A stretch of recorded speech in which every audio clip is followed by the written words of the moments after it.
Welcome to சித்தூஸ் Tamil channel. இந்த வீடியோவில் நாம் முளைக்கட்டின தேங்காய், அதாவது தேங்காய் பூ பற்றி பார்க்கலாம். இந்த தேங்காய் பூவோட டேஸ்ட் அப்படியே பனங்கொட்டையில் உள்ள தவணு சாப்பிட்ட அதே டேஸ்ட்டு தான். இப்போ நாங்கள் ஆலியார் போயிருந்தப்போ வெளியே இந்த தேங்காய் பூ போட்டு விற்றுட்டு இருந்தாங்க. 50 ரூபா 60 ரூபா சொல்லுவாங்க. ஆனாலும் இதோட நன்மைகள் ரொம்ப அதிகமாக இருக்கிறதுனால விலையை பார்க்காம வாங்கி சாப்பிடணும்.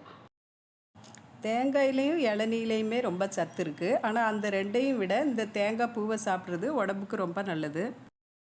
இதில் vitamin C, omega 3, omega 6 fatty acid இதெல்லாம் இருக்குது. காப்பர், அயன், சிங்க் இதெல்லாம் இருக்கிறதுனால ரத்தத்தில் சிவப்பு அணுக்களை அதிகமாக்குது.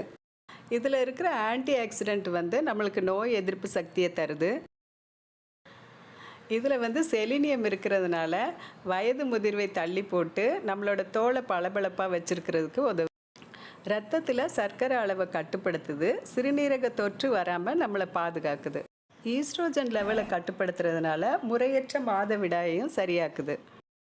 இந்த முளைகட்டிய தேங்காய் நம்மளோட மரபணுக்கள் சிதைவடையாமல் நம்மளை பாதுகாக்குது. இவ்வளோ நன்மைகள் இருக்கிறதுனால இந்த தேங்காய் பூ இனிமேல் எங்கே பார்த்தாலுமே நீங்கள் வாங்கி சாப்பிடுங்க. ஃப்ரெண்ட்ஸ், நீங்கள் இந்த தேங்காய் பூ பார்த்துருக்கீங்களா, சாப்பிட்ருக்கீங்களா, எப்படி இருந்தது டேஸ்ட்டுன்னு கமெண்ட்டில் சொல்லுங்கள். வீடியோ உங்களுக்கு பிடிச்சிருந்தா லைக் பண்ணுங்கள், ஷேர் பண்ணுங்கள். மறக்காமல் சித்தூஸ் தமிழ் சேனலை சப்ஸ்கிரைப் பண்ணுங்கள். தேங்க்ஸ் ஃபார் வாட்சிங்.